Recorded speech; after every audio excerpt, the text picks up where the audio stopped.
Captain Rajiv Mehra had always been the calm in the storm, while First Officer Armand Desai battled storms inside his mind on March 14th. Their final flight together would end not in London, but in tragedy over the Arabian Sea.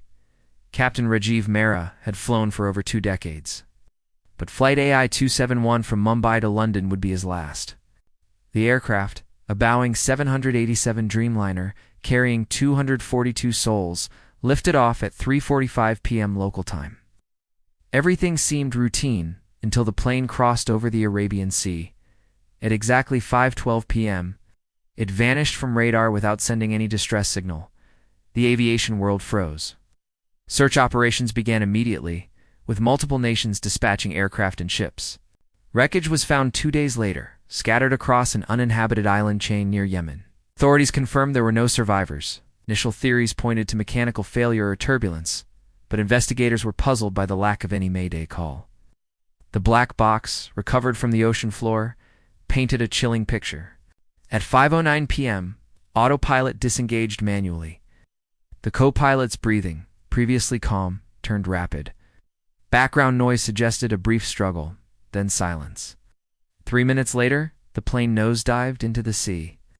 A deeper probe revealed a disturbing truth. Co-pilot Armand Desai had been flagged months earlier for erratic behavior and an untreated anxiety disorder. But internal records from Air India showed those warnings were buried to avoid public scandal. Investigators uncovered emails indicating Armand had recently faced suspension, but a last-minute decision reinstated him to avoid disrupting international schedules. Adding to the mystery was a message Armand had drafted on his phone but never sent. It read like a goodbye note, referencing betrayal, failure, and the burden of being unheard.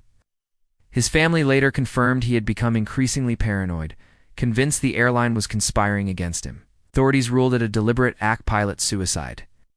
But the story didn't end there.